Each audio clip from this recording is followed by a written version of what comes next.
கர்த்தருடைய பரிசுத்த நாமத்துக்கு மகிமை உண்டாதாக. परमेश्वर के पवित्र नाम की महिमा हो। இன்னைக்கு நம்ம பிரிஃபிக்ஸ பற்றி பார்க்கலாம். आज हम उपसर्ग के बारे में देखेंगे। இப்போ ஒரு வார்த்தை ஹீப்ரு வார்த்தை இருக்குன்னா, अब यदि कोई हिब्रू शब्द है, அதுக்கு முன்னாடி ஒரு எழுத்து வரும்.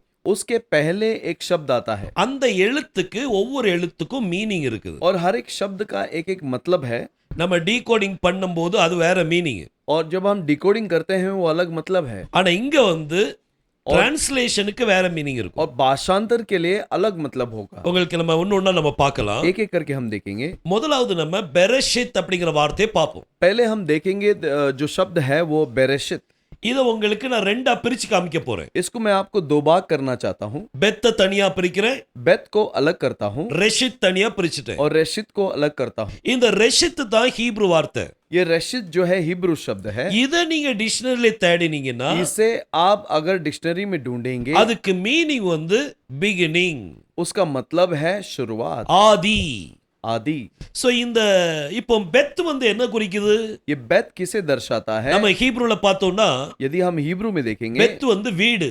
बेत जो है घर है। ஆனா இங்க लेकिन यहाँ पर பெத் அப்படி பெத் வரும்போது बेत जब आता है இன் அப்படின்னு சொல்லி மீனிங் வரும். इन ऐसे मतलब आता है। அப்போ பெரஷித் அப்படின்னு வரும்போது और बेरेशित करके आता है तो இன் த பிகினிங், आदि में ऐसे मतलब है। அப்போ ஆதியிலே அப்படின்னு சொல்லும்போது आदि में ऐसे जब बोलते हैं அந்த இன் அப்படிங்கிற அந்த வார்த்தைக்காக वो आदि में ऐसे वो शब्द के लिए அங்க முதல்ல பெத் வரும். पहले बेत आता है। சோ இதுதான் பிரிஃபிக்ஸ்.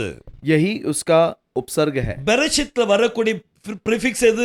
बेरेशित में उपसर्ग क्या है? அதுல பெத் தான் பிரிஃபிக்ஸ். बेत ही उसका उपसर्ग है ரெஷித் தான் ஹீப்ரு வார்த்தை. और रेशिद हिब्रू शब्द है। மத்தபடி பெத்துக்கு நம்ம ஆக்சுவல் மீனிங் பார்த்தோம்னா बेत का अगर उसका मतलब देखेंगे அது வீடுன்னு வரும். वो घर ये मतलब हो जाता है। இங்க டிரான்ஸ்லேஷன்ல வீடுன்னு போட முடியாது. लेकिन भाषांतर में हम घर करके नहीं डाल सकते हैं। டிரான்ஸ்லேஷன் வரும்போது भाषांतर जब आती है அங்க ஆதியிலே லே அப்படின்னு சொல்லி வரும். वो आदि में ये शब्द आता है இன் அப்படிங்கிற மீனிங் வரும். और इन ऐसे शब्द आता சோ है। உங்களுக்கு புரிஞ்சிருக்கும்னு நினைக்கிறேன். तो मैं मुझे लगता है कि आप समझ गए होंगे। இதுல நான் வந்து டீகோடிங் பண்ண போறது இல்ல. इसमें हम डिकोडिंग नहीं करने वाले हैं। இதுல நம்ம பியூரா அந்த பிரிஃபிக்ஸ மட்டும் நம்ம தியானிக்கலாம். ये केवल उपसर्ग को ही हम देखेंगे। அடுத்தது நீங்க பாத்தீங்கன்னா अगला चीज आप देखिए, அடுத்தது லே யாவே. ले यावे। அந்த வார்த்தையை நீங்க பாருங்க. उस शब्द को देखिए, இதையும் ரெண்டா பிரிக்கிறேன். इसे भी दो भाग करेंगे। லேமட் தனியா, लामेद को अलग करेंगे யாவே தனியா. और यावे को अलग कर देंगे। இப்போ லேமட் வந்து அது வந்து பிரிஃபிக்ஸ். और लामेद जो है उपसर्ग है। அடுத்தது கர்த்தருடைய பேரு. और अगला जो है परमेश्वर का नाम है, அடோனாயுடைய பேரு. अडोनाय का नाम है। இப்போ இந்த லேமட் எதை குறிக்குது? अब लामेद किसे दर्शाती है? இப்போ நம்ம டீகோடிங்ல பார்த்தோம். ये हमने डिकोडिंग में देखा। லேமட் அப்படின்னா அதுக்கு அர்த்தம் என்ன? लामेद का मतलब क्या है? மெய்ப்பனின் கோல், चरवाहा का लाठी, கற்றுக்கொள், सीख ले பயிற்சி செய், और उसकी प्रैक्टिस कर அத கற்றுக்கொடு. और सिखा। இந்த நாலு மீனிங் பார்த்தோம். ये चार मतलब हमने देखे। ஆனா டிரான்ஸ்லேஷன் வரும்போது लेकिन जब भाषांतर आती है இந்த மீனிங் போடக்கூடாது. इस मतलब को नहीं डालना है। இந்த லேமடுக்கு தனி வார்த்தை இருக்குது. लामेद का अलग शब्द इस्तेमाल करते हैं। அத டூ அப்படிங்கிற வார்த்தை இருக்குது. को इस शब्द के लिए उसे इस्तेमाल करते हैं। இந்த டூ அப்படிங்கிற வார்த்தைக்கு அதை யூஸ் பண்ணுவாங்க. वो को इस शब्द के लिए इस्तेमाल किया जाता है। சோ லே யாவே அப்படினா ले यावे का मतलब யெகோவாவுக்கு, यहोवा को, அடோனாய்க்கு, अडोनाय को।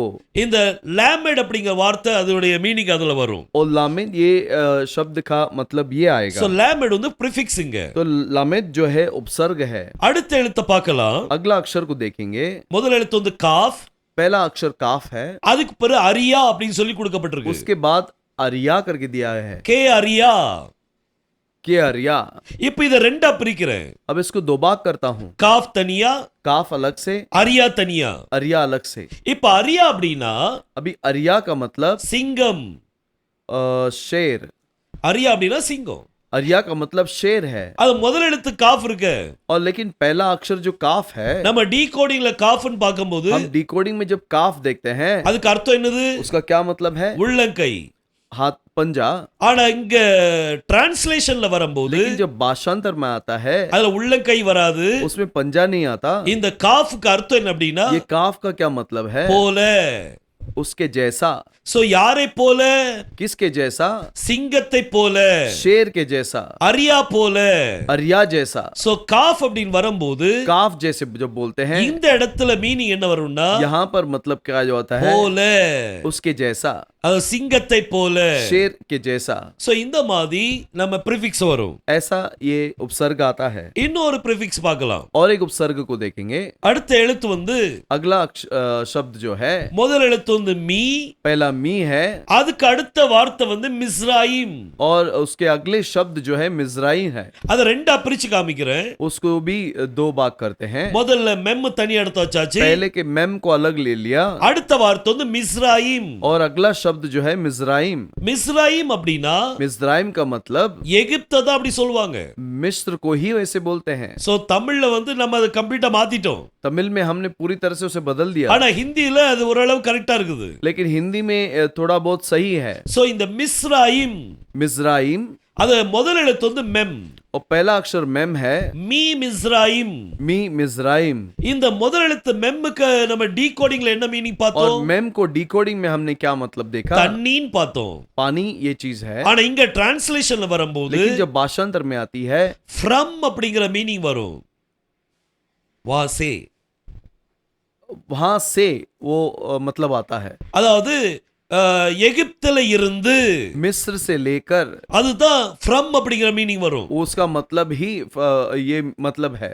இந்த அங்கே இருந்து அப்படிங்கிற மீனிங் வரும். जो वहां से ये मतलब होता है। இந்த மெம்முக்கு ஒரு மீனிங் இருக்குது. ये मेम का एक मतलब है, டிரான்ஸ்லேஷனுக்கு வித்தியாசமா வரும். भाषांतर के लिए अलग होता है, from அப்படிங்கிற மீனிங் வரும். वो वहां से ये मतलब होता है। சோ இப்படி தான் பிரிஃபிக்ஸ் எல்லாம் இருக்குது. ऐसे ही ये उपसर्ग है। சோ இந்த மிஸ்ராயிம் அப்படினா, मिज़राइम का मतलब, மீ மிஸ்ராயிம் அப்படின்னு சொன்னா मी मिज़राइम ऐसे बोलेंगे तो எகிப்துல இருந்து.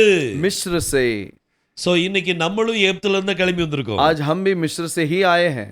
சரி, அடுத்தது பார்க்கலாம். अगला देखेंगे। அடுத்தது வந்து अगला शब्द जो है வே யோமர். वे योमर। இப்போ இத மூணு பாகமா பிரிக்க போறேன். इसमें 3 भाग करने वाला हूं। முதல்ல வாவ், पहले वाव, அடுத்தது யோத், अगला योद, அடுத்தது ஆமர். और अमर। இந்த நாலு தான் மூணு தான் பிரிச்சிருக்கேன் நான். इसे 3 भाग किया है। இதுல கடைசி மூணு எழுத்து இருக்க, इसमें आखिरी 3 शब्द जो है அதுதான் ஹீப்ரு வார்த்தை. वही है हिब्रू शब्द। அமர் அப்படின்னா अमर का मतलब டு சே, बोलना, சொல்றது. बोलना। அடுத்த அமருக்கு முன்னாடி ரெண்டு எழுத்து இருக்குது. और अमर से पहले 2 शब्द हैं, வாவ் இருக்குது, वाव है அடுத்தது யோத் இருக்குது. और योद। இந்த ரெண்டுமே பிரிஃபிக்ஸ். ये दोनों ही उपसर्ग हैं। இப்போ அந்த வாவ் இருக்குது, अब जो वाव है, வாவுக்கு மீனிங் என்னது? वाव का मतलब क्या है? நம்ம டீகோடிங்ல மீனிங் பார்க்கும்போது Decoding- அதுல ஆணின்னு பார்த்தோம். डिकोडिंग में जब उसका मतलब देखते हैं, उसका वो खिला ये मतलब होता है। ஆனா लेकिन டிரான்ஸ்லேஷன்ல வரும்போது भाषांतर के लिए जब आता है, அந்த வாவுக்கு அர்த்தம் என்ன அப்படின்னா तो वाव का क्या मतलब होता है? மற்றும், और ये शब्द இதுக்கு தான் அதை யூஸ் பண்ணுவாங்க. इसलिए ही इस्तेमाल करते हैं। யோத் வந்து திரும்ப அது ஒரு பிரிஃபிக்ஸ் தான். योद भी एक उपसर्ग है, ஆனா அதுக்கு அர்த்தம் என்னன்னா लेकिन उसका मतलब क्या है? அவன், वो, அவள். वो அது ஆண்பால் பெண்பால்ல வந்துரும். वो स्त्रीलिंग पुल्लिंग में आ जाता है। சோ இந்த இடத்துல வே யோமர் அப்படின்னு வந்துச்சுன்னா और इस जगह पर वे योमर ऐसा आता है तो அப்ப அதுக்கு அர்த்தம் என்ன? इसका मतलब क्या है? மற்றும், और அவன் சொன்னான், उसने कहा, அவள் சொன்னாள். उसने कहा। இப்படி ஆண்பால் பெண்பால்ல சொல்லலாம். ऐसे स्त्रीलिंग पुल्लिंग में कह सकते சோ हैं। இப்படி தான் டிரான்ஸ்லேஷன் பண்ணணும். ऐसे ही हम भाषांतर करना है। உங்களுக்கு பிரிஃபிக்ஸ் நல்லா தெரியணும் மீனிங். अगर आपको उपसर्ग का मतलब अच्छे से समझ में आना है, அடுத்தது ஹீப்ரு வார்த்தைகள் நல்லா படிங்க. और हिब्रू शब्दों का अभ्यास कीजिए। அடுத்தது பார்க்கலாம். और अगला देखेंगे, அடுத்தது வந்து ஹா ஆதாம். हा आदाम। இதையும் நான் ரெண்டா பிரிக்கிறேன். इसे भी मैं 2 भाग करता ஹே हूँ। தனியா, हे अलग से, ஆதாம் தனியா. आदम अलग से। ஆதாம் சொன்னா आदम ऐसे बोलेंगे तो அதுக்கு அர்த்தம் என்னன்னா उसका क्या मतलब है? மனிதன், मनुष्य, மேன். मनुष्य। சோ ஹா அப்படிங்கிற வார்த்தை हा ये जो शब्द है, அத இங்கிலீஷ்ல தன்னு சொல்லுவாங்க. और अंग्रेजी में उसे द कहते हैं। த மேன், वो मनुष्य। அதாவது ஹா ஆதாம் அப்படிங்கிறதுக்கு हा आदम को த மேன் அப்படின்னு சொல்லுவாங்க. द मैन ऐसे बोला जाता சோ है। இந்த மாதிரி அதனுடைய பிரிஃபிக்ஸ். ऐसे उसका ऐसे उसका उपसर्ग है। மத்தபடி ஹேன்னு சொன்னதுக்கு அர்த்தம் என்ன?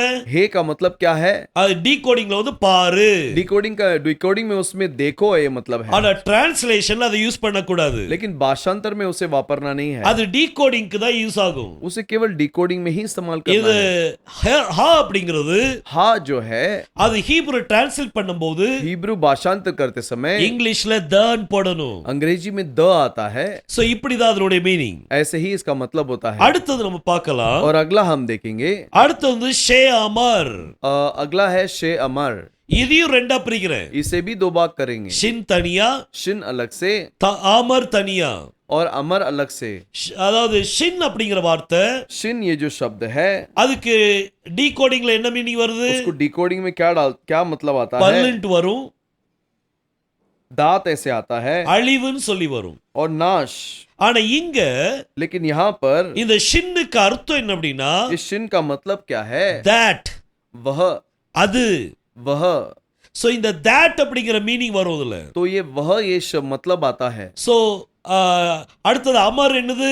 अमर क्या है? டு சே, बोलना, சொல்றது. बोलना। அப்போ ஷே அமர் அப்படின்னா शे अमर का मतलब அது சொன்னது, वह कहता है, that said. उसने कहा। சோ அந்த that அப்படிங்கிற மீனிங் அதுல வரும். वो उसने ये मतलब आएगा। இப்படிதான் ப்ரிஃபிக்ஸ நீங்க வந்து எடுக்கணும். ऐसे ही आप उपसर्ग को वापरना है, இப்படிதான் ப்ரிஃபிக்ஸ நீங்க யூஸ் பண்ணணும். ऐसे ही आप उपसर्ग को वापरना है। சமன இதுவரைக்கும் अभी तक நம்ம டீகோடிங்க பார்த்துட்டு இருந்தோம். डिकोडिंग को देख रहे थे, டீகோடிங்ல மீனிங் வச்சு பார்த்துட்டு இருந்தோம். डिकोडिंग में मतलब रख के देख रहे இப்போ थे। கிராமருக்குள்ள வரும்போது अब व्याकरण के अंदर आते நீங்க समय அடுத்த லெவலுக்குள்ள போறீங்க, आप अगले पड़ाव के अंदर जाते அடுத்த हैं, ஸ்டெப்புக்குள்ள போறீங்க. अगले पड़ाव के अंदर जाते हैं। டிரான்ஸ்லேஷனுக்குள்ள மீனிங் நல்லா ஃபைண்ட் அவுட் பண்ணி எடுங்க. भाषांतर के लिए जो मतलब है उसे समझ लेना है। டிரான்ஸ்லேஷன் வேற, भाषांतर अलग है, டீகோடிங் வேற. डिकोडिंग अलग है। இன்னைக்கு நிறைய பேர் என்ன சொல்வாங்கன்னா, आज बहुत सारे लोग क्या कहेंगे? ஹீப்ருல டீகோடிங்கே கிடையாது हिब्रू में डिकोडिंग नहीं है, அப்படி சொல்லுவாங்க. ऐसे बोलेंगे। அது அவங்களுடைய அறியாமை. वो उनका अनजानपन அவங்க है। ஒவ்வொரு ஹீப்ரு லெட்டர் சொல்லி கொடுக்கும்போது हर एक हिब्रू शब्द सिखाते समय அதுக்கு மீனிங் சொல்லி கொடுப்பாங்க. उसका मतलब तो सिखाएंगे, அந்த மீனிங்கே பாத்தீங்கன்னா उस मतलब को ही देखेंगे तो அது டீகோடிங்காக தான் அந்த மீனிங். वो डिकोडिंग के लिए ही वो मतलब है, மத்தபடி டிரான்ஸ்லேஷன் வேற. भाषांतर अलग चीज है। சோ இப்போ நம்ம பார்த்தது अभी हमने जो देखा, ஹீப்ரு வார்த்தை கூட ஒரு ப்ரிஃபிக்ஸ். और हिब्रू शब्दों का एक उपसर्ग है। இந்த ப்ரிஃபிக்ஸை வச்சு நம்ம பார்க்கிறோம். ये उपसर्ग को रख के हम देखते हैं। சோ கர்த்தர் உங்களை ஆசீர்வதிப்பாராக. परमेश्वर आपको आशीष दे। அடுத்த வீடியோல நம்ம சஃபிக்ஸை பத்தி பார்க்க போறோம். और अगला वीडियो में उसका प्रत्यय के बारे में हम देखेंगे, அதுக்கு பிறகு நிறைய எக்ஸாம்பிள் பார்க்க போறோம். और बहुत सारे उदाहरण को हम देखेंगे। கர்த்தர் ஆசீர்வதிப்பார். परमेश्वर आशीष दे। ஆமென். आमीन, आमीन।